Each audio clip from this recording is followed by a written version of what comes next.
Selamat malam teman-teman semua, semoga teman-teman dalam keadaan sehat dan selalu dilancarkan semua aktivitasnya. Jadi pada video kali ini saya akan membahas lagi tentang program kreativitas mahasiswa. Karena banyak sekali teman-teman yang menanyakan tentang bagaimana cara membuat PKM, terus juga di bagian bab 3 bagaimana caranya, bagian bab 2 gimana caranya dan lain sebagainya. Nah, akan tetapi pada video kali ini saya akan membahas hanya beberapa PKM saja. Tidak semua PKM yang ditugaskan oleh panitia saya bahas, tetapi hanya beberapa saja. Yang pertama adalah PKM Karsa Cipta atau PKM KC. Jadi banyak sekali teman-teman yang menghubungi saya menanyakan tentang PKM Karsa Cipta. Nah, apa itu PKM Karsa Cipta? Jadi PKM Karsa Cipta itu merupakan sebuah program kreativitas atau pengaplikasian ide atau topik yang menitik beratkan kepada prototipe atau desain atau sebuah produk yang bertujuan untuk kepentingan masyarakat umum. Tidak berkhusus atau tidak khusus untuk masyarakat tertentu saja, tetapi ini kompleks ya. Kalau PKMKC sasarannya adalah kompleks, masyarakat umum, siapa saja bisa menggunakan PKMKC ini atau hasil dari PKMKC ini. Nah, itu secara teori. Teman-teman bisa cari teori dari PKMKC ini di berbagai sumber, baik itu internet dan lain sebagainya. Nah, langsung saja saya akan berikan tips dan trik bagaimana caranya membuat PKMKC hanya dalam waktu 2 jam saja. Bahkan kurang ya. Yang pertama, buka dulu ya Microsoft Word-nya ya. Jadi saya di sini langsung membuat bab 1 sampai bab 3-nya saja. Untuk cover teman-teman saya kira sudah tahu bagaimana cara membuat cover, jadi tidak perlu saya bahas lagi. Nah, karena ini PKM untuk tugas PKKMB, hanya untuk tugas PKKMB, jadi tingkat tingkat PKM yang teman-teman buat itu paling tidak memenuhi standar administrasi saja. Paling tidak memenuhi standar administrasi saja. Jadi tidak perlu bagus, tidak perlu harus wow gitu. Yang penting administrasinya sudah sesuai dengan panduan dan tidak salah kamar. Artinya kalian ditugaskan membuat PKMKC tetapi isinya PKMM seperti itu. Yang penting sesuai dengan fokus PKM yang teman-teman dapatkan, itu saja. Kalau sudah seperti itu, saya yakin PKM teman-teman lolos, tidak tidak kena plagiat dan lain sebagainya, seperti itu. Jadi karena di sini tugas untuk PKKMB, yang pertama adalah kalian perhatikan administrasinya. Administrasi yang pertama adalah size dari lembar kerja baru teman-teman harus berukuran A4, jangan sampai letter A4, terus marginnya 3433. Oke, itu pastikan seperti itu, jangan sampai ngawur lah. Langkah yang pertama adalah kalian buat bab 1 pendahuluan. Untuk fontnya, ingat pakai Times New Roman, ukuran 12.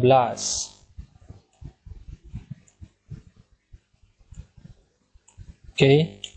Yang pertama, di bab 1 pendahuluan, itu ada latar belakang.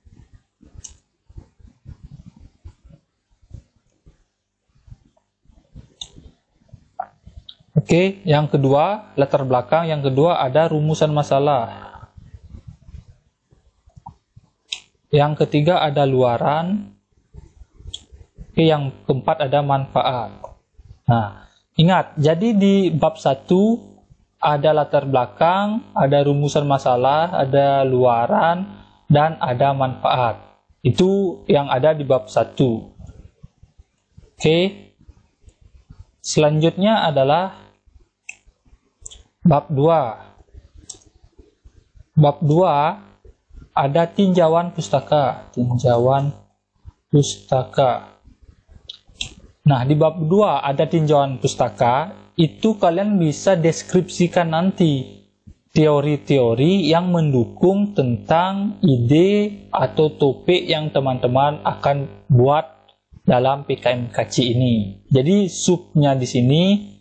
subjudulnya di sini bebas. Kalian nanti buatkan teori apa, atau misalnya teori yang teman-teman gunakan itu seperti apa, itu bebas. Yang ketiga adalah bab 3, tahap pelaksanaan. Oke, tahap pelaksanaan.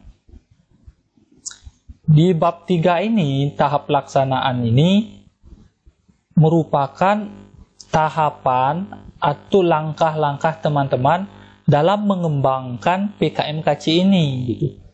Ya, ingat, kalau misalnya di bab 3, pasti itu adalah tahapan atau langkah-langkah yang akan kita lakukan terhadap ide yang kita buat, atau topik yang akan kita buat menjadi sebuah PKM. Itu yang ada di dalam bab 3. Yang terakhir adalah daftar pustaka.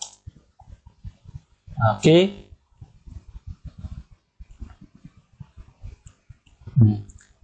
Jadi secara umum format tugas PKKMB untuk PKM seperti ini, ya.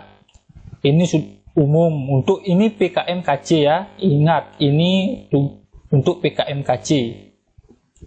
Nah, langkah selanjutnya setelah kalian membuat seperti ini, langkah selanjutnya ya tentu kalian akan membuat latar belakangnya. Ya. Nah, perlu teman-teman ketahui bahwa judul yang saya buat di sini saya taruh di atas saja, ya, biar memudahkan teman-teman judul apa yang saya gunakan atau ide apa yang saya jadikan PKMKC. Jadi di sini saya memiliki ide untuk membuat sebuah aplikasi atau sebuah sistem untuk merekrut guru-guru atau merekrut lulusan sarjana ataupun merekrut para generasi muda yang sedang kuliah menjadi guru les privat, seperti itu. Jadi saya mengembangkan sebuah sistem yang akan saya gunakan untuk merekrut semua anak muda menjadi guru yang ingin menjadi guru les privat, seperti itu. Sistem aplikasi yang saya buat ini hampir sama seperti Gojek lah, hampir sama seperti Grab, dia merekrut tukang ojek, seperti itu. Ya, jadi judul yang saya gunakan adalah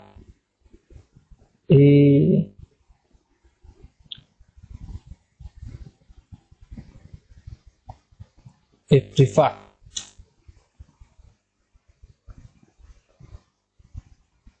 Aplikasi les privat.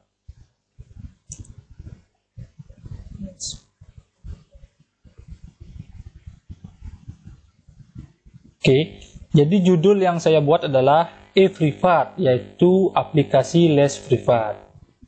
Oke, jadi saya taruh di atas saja dulu, ya, biar mengingatkan kita semua bahwa judul yang saya gunakan adalah ini. Yang pertama adalah latar belakang. Latar belakang, ya. Nah, latar belakang, apa yang kita isi di dalam latar belakang? Jadi, kita lihat lagi judul yang kita buat. Atau misalnya teman-teman punya judul yang lain, juga bisa. Misalnya di sini saya buat privat, aplikasi les privat. Jadi, apa yang mendasari saya membuat aplikasi ini? Tentunya, aplikasi les privat itu tidak terlepas dari yang namanya siswa. Oke? Pasti kalau masalah les privat, kaitannya adalah tentang siswa. Jadi yang perlu saya bahas di latar belakang adalah siswa. Oke? Siswa. Yang perlu saya bahas di sini adalah siswa. Yang kedua adalah, jika ada siswa, pasti ada guru, pasti ada pendidik. Jadi yang saya bahas selanjutnya adalah pendidik atau guru. Oke. Nah, jika ada siswa, juga ada pendidik, bagaimana cara menghubungkan mereka? Bagaimana cara menghubungkan siswa dengan pendidik? Yaitu medianya adalah e-privat ini atau aplikasi les privat ini. Jadi yang ketiga yang perlu saya bahas adalah aplikasi les privat. Oke. Nah, jadi latar belakang kalian cukup bahas ketiga ini saja. Oke. Nah, bagaimana cara menyambungkan antara siswa dan pendidik atau guru dan aplikasi les privat? Bagaimana cara menyambungkan mereka ketiga kata tersebut? Nanti di sana perlu kalian mengolah kata agar kalimat satu dengan kalimat selanjutnya harus memiliki kaitannya, harus nyambung lah seperti itu. Nah, di sini saya sudah punya contoh PKM yang sudah saya buat sebenarnya, KC ya. PKM KC e-privat. Nah, ini ya, contohnya seperti ini. Di sini latar belakang saya bahas tentang siswa. Jadi, teman-teman bisa baca juga, siswa belajar tidak selamanya hanya dilakukan di dalam sekolah, melainkan juga di luar sekolah. Hal tersebut sesuai dengan yang diamanatkan dalam Undang-Undang Sisdiknas nomor 2 tahun 1989 pasal 9 ayat 1 bahwa bla bla bla bla. Ini saya ambil, deskripsi ini saya ambil di dalam Publika tahun 2018. Nah, jadi Publika tahun 2018 ini akan saya gunakan di dalam daftar pustaka. Seperti itu. Ya. Teman-teman boleh mencari di internet deskripsinya, teman-teman juga bisa mencari di artikel, di jurnal, asalkan nanti di dalam PKM teman-teman dicantumkan sumber-sumbernya atau referensinya di dalam daftar pustaka, agar PKM teman-teman tidak dikategorikan plagiat atau menjiplak atau nyontek seperti itu. Dan saya sarankan tipsnya adalah kalian mencari di internet deskripsi dari latar belakang, sebisa mungkin cari beberapa kalimat saja, jangan ambil semuanya gitu. Kalau sudah ambil semuanya, misalnya satu paragraf atau mungkin sampai 4 paragraf kalian copy paste, ya walaupun diisi sumbernya, diisi referensinya, itu tetap dinamakannya plagiat karena itu mengambil keseluruhan seperti itu. Usahakan ambil 1-3 kalimat saja, baru ditambahkan dengan kata-kata sendiri, bisa digabungkan. Nah, itu menjadi sebuah perpaduan ya. Itu tidak termasuk plagiat. Oke, jadi kita kembali lagi di latar belakang. Jadi kata yang pertama saya ambil tadi adalah siswa. Jadi kalian deskripsikan siswa itu seperti apa. Oke, pendidikannya gimana siswa. Selanjutnya baru di sini tentang guru atau pendidik. Nah, jadi guru itu mengalami kepada calon guru 100% responden. Nah, jadi di sini saya melakukan observasi dengan melakukan penyebaran angket atau dengan cara yang lainnya. Kepada siapa? Kepada guru atau calon guru di sini ya. Calon guru dalam mengisi les privat dan lain sebagainya. Jadi kalian bahas tentang gurunya itu seperti apa yang akan menjadi guru les privat. Sambungkan nanti siswa dengan guru les privat seperti itu. Oke. Selanjutnya baru tentang les privatnya, aplikasi les privatnya. Karena siswa memerlukan pembelajaran, karena siswa memerlukan materi baru, maka dia membutuhkan guru les privat. Nah, untuk memerlukan guru les privat, kadang siswa itu susah mencari guru les privat yang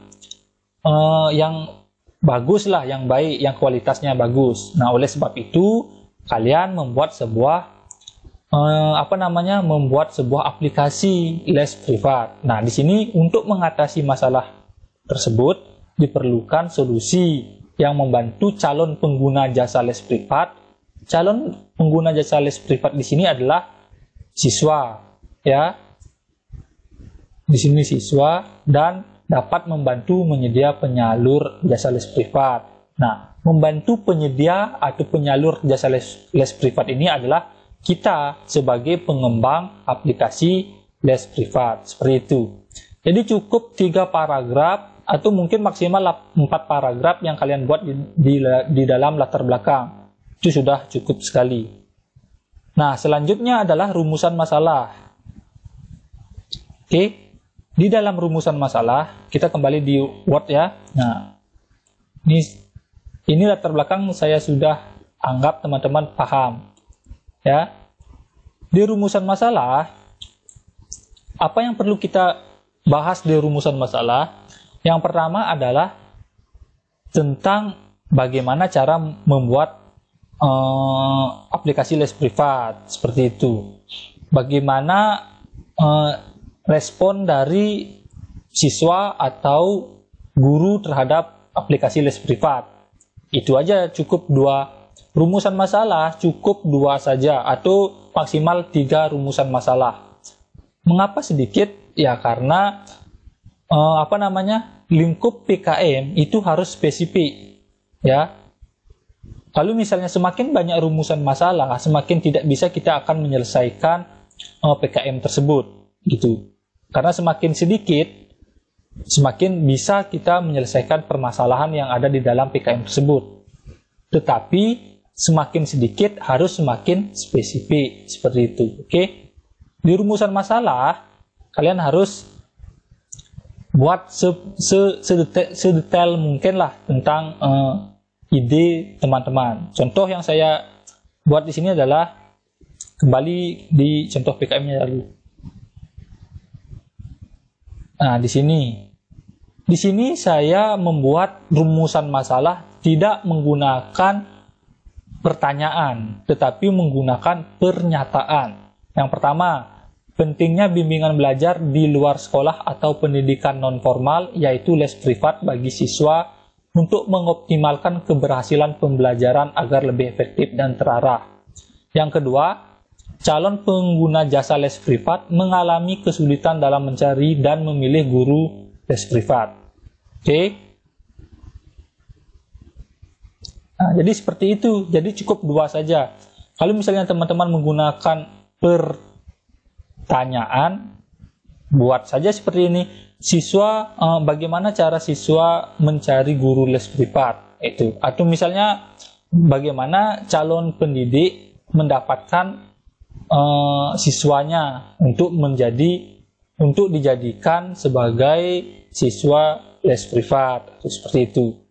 Itu rumusan masalah, oke? Selanjutnya, luaran. Di dalam luaran, kalian cukup bahas tentang apa yang menjadi harapan teman-teman tentang ide ini. Karena di sini saya membuat ide tentang e-privat atau aplikasi les privat, jadi harapan saya adalah siswa mendapatkan guru les privat yang profesional. Siswa mendapatkan guru les privat yang memiliki kualitas bagus. Itu harapan saya. Dan yang kedua, harapan saya adalah guru les privat mampu mendapatkan siswa dengan cepat menggunakan aplikasi les privat. Cukup 2 saja luaran yang ada di dalam PKMKC, seperti itu. Udah paham kan? Selanjutnya, manfaat. Nah, di dalam manfaat ini hampir sama seperti teman-teman membuat makalah pada umumnya. Manfaat yang pertama, kalian bisa buat bagi masyarakat atau bagi siswa dan bagi siswa pencari guru les privat. Atau mungkin di sini kalian bisa bagi pengguna, ya. bagi tim pelaksana, bagi tim penyusun. Tim penyusun di sini adalah kalian sendiri atau mahasiswa. Jabarkan di sini bagi pengguna apa manfaatnya, ya. Kalau misalnya siswa, dia dapat menemukan guru les privat yang profesional, yang memiliki kualitas tinggi sesuai dengan kemampuannya. Gitu ya. Itu bagi pengguna. Kalau bagi tim penyusun mahasiswa, tim penyusun atau mahasiswa, manfaatnya adalah mereka dapat menerapkan ilmu yang didapatkan di dunia perkuliahan untuk diterapkan menjadi sebuah aplikasi les privat yang mampu membantu masyarakat umum, mampu membantu siswa dan guru les privat, seperti itu. Itu manfaatnya. Nah, itu bab 1 ya. Jadi saya kira itu sudah detail sekali saya jelaskan bagaimana cara membuat bab 1 pendahuluan di PKMKC. Oke. Hampir untuk bab 1 pendahuluan, semua jenis PKM sama seperti ini, sama penyusunannya sama seperti ini. Ada latar belakang, rumusan masalah, luaran, dan manfaat. Itu di bab 1, semua jenis PKM sama seperti ini. Dan bagaimana cara menyusun latar belakang, semua jenis PKM saya sarankan seperti ini membuat latar belakangnya. Oke, deskripsikan satu persatu kata yang berdasarkan judul atau topik yang teman-teman buat. Oke, selanjutnya kita bahas ke tinjauan pustaka. Nah, tinjauan pustaka ini adalah merupakan teori-teori pendukung atau pustaka-pustaka pendukung yang akan mendukung dari judul teman-teman. Nah, misalnya di sini adalah e-privat atau aplikasi les privat. Jadi, apa yang teman-teman gunakan untuk mengembangkan aplikasi les privat ini? Nah, seperti itu. Misalnya aplikasi misalnya Unity dan lain sebagainya. Itu yang teman-teman perlu deskripsikan di dalam tinjauan pustaka. Yang kedua mungkin yang berkaitan tentang e-privat atau aplikasi les privat ini. Misalnya siswa atau pengguna dan pendidik bisa kalian buat di tinjauan pustaka ini. Oke, agar kalian lebih paham, kita lihat contoh PKMKC berikut.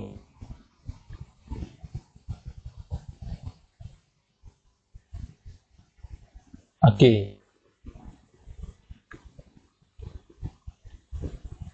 yang pertama tinjauan pustaka di sini saya buat les privat. Nah, jadi judulnya adalah e-privat, aplikasi les privat. Jadi saya buat tinjauan pustakanya les privat. Nah, saran saya atau tips saya untuk teman-teman membuat tinjauan pustaka, buat saja berdasarkan judulnya. Kalau misalnya judulnya PKMKC itu e-privat, aplikasi les privat, kalian bisa ambil dua tinjauan pustaka. Yang pertama adalah aplikasi, yang kedua adalah les privatnya, itu les privat dan aplikasi. Kalian deskripsikan kedua kata tersebut. Oke. Jadi di sini kalian bahas tentang aplikasi, misalnya 2.1, tuh ya. 2.2 kalian bahas tentang les privat. Cukup itu saja teman-teman deskripsikan. Sudah paham ya tinjauan pustakanya? Saya kira ini teman-teman sudah paham terkait dengan pembuatan tinjauan pustaka, karena hampir sama dengan membuat makalah-makalah secara umumnya itu. Selanjutnya adalah tahap pelaksanaan, yaitu ada di bab 3. Nah, apa saja yang ada di dalam tahap pelaksanaan atau di bab 3 di PKMKC? Seperti yang saya jelaskan di sini ada langkah-langkah bagaimana cara teman-teman membuat ide PKMKC tersebut. Nah, contohnya di sini saya membuat judul e-privat atau aplikasi les privat. Jadi tahap pelaksanaannya adalah bagaimana cara saya membuat aplikasi tersebut. Oke. Jadi itu simpelnya seperti itu. Saya ingin membuat aplikasi les privat. Terus tahap pelaksanaannya gimana? Tahap pelaksanaannya saya buat bagaimana cara mengembangkan aplikasi tersebut. Apa langkah-langkahnya? Nah, gitu. Jadi contohnya seperti ini ya.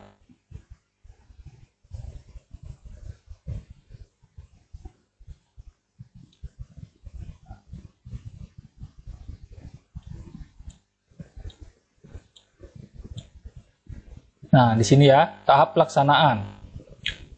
Jadi di sini saya menggunakan jenis penelitian pengembangan produk atau research and development. Jadi di sini bahasanya memang agak susah ya, teman-teman. Tapi teman-teman untuk pembuatan PKMKC karena baru awal, kalian bisa buat berdasarkan langkah-langkah teman-teman. Bagaimana sih cara membuat produk itu? Simpelnya seperti itu. Jangan nanti kalian melihat contohnya terlalu serem, bahasanya terlalu ilmiah. Nanti teman-teman bingung bagaimana cara membuatnya seperti itu karena teman-teman belum memahami metode atau jenis penelitian pengembangan seperti itu.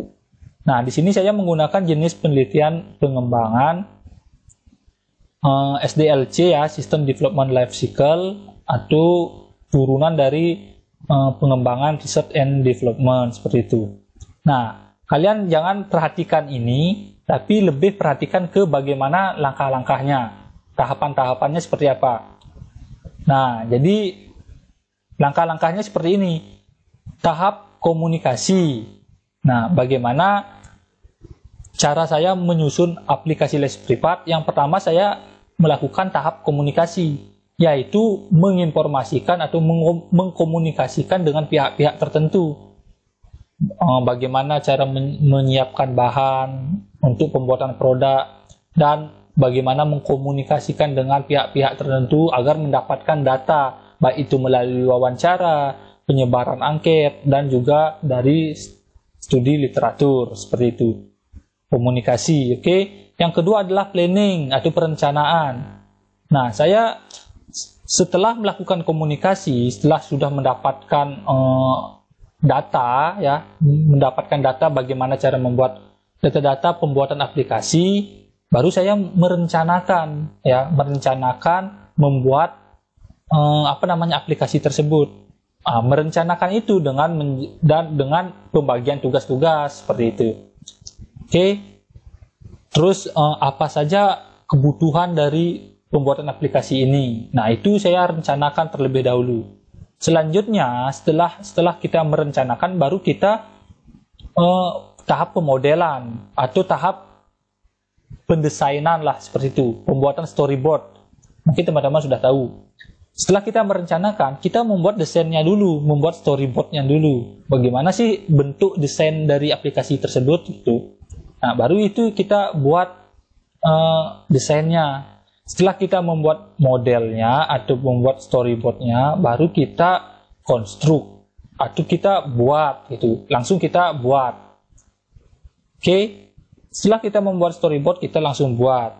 Dengan cara apa membuatnya? Ya, kalau misalnya membuat aplikasi tentu dengan cara coding ya, pengkodean dan lain sebagainya. Apa yang kita gunakan untuk membuat aplikasi? Nah, itu menggunakan software-software tertentu.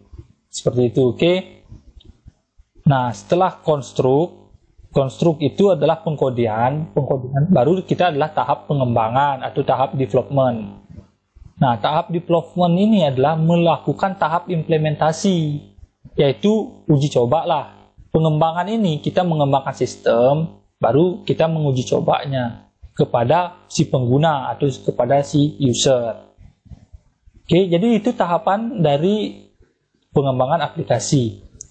Kalau teman-teman membuat PKMKC, topiknya atau idenya tentang pembuatan aplikasi, pembuatan software dan lain sebagainya, teman-teman bisa pakai ini saja. Oke, bisa copy ini semuanya, communication, planning, modeling, construction, development ini, copy saja punya saya ini. Oke, dan pakai di PKM teman-teman. Boleh. Ini sumbernya Freshman dan Maxim tahun 2015. Isi aja sumbernya seperti ini. Ya. Tidak bakal kena plagiat. Karena ini sudah teori umum.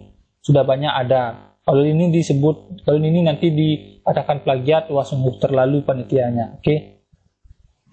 Pakai aja ini kalau misalnya topik teman-teman atau ide PKM teman-teman tentang pembuatan aplikasi. Oke, bisa pakai bab 3-nya, pakai ini aja semua, bisa.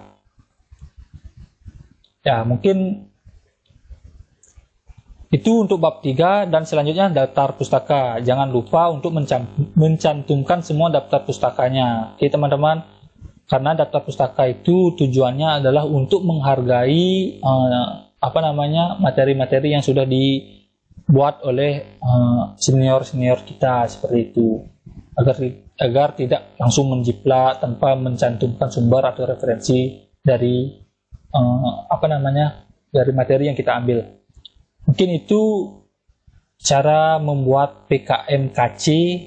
Saya bahas secara singkat saja. Semoga teman-teman paham dan mengerti bagaimana langkah-langkah membuat PKM-KC. Oke, nah seperti itu. Nah, untuk tips yang terakhir adalah administrasi harus sesuai dengan panduan. Itu harus sesuai dengan panduan. Tidak ada tolerir jika ada kesalahan administrasi. Ya. Untuk jumlah halaman, saya sarankan kalian membuat 5-7 halaman saja. 5-7 halaman saja. Di luar dari cover dan daftar pustaka. Ya, 5-7 halaman saja. Oke, jadi itu yang bisa saya jelaskan terkait dengan pembuatan PKM-KC. Sekali lagi, semoga teman-teman paham dan mengerti apa yang saya jelaskan. Oke. Terkata saya ucapkan selamat malam.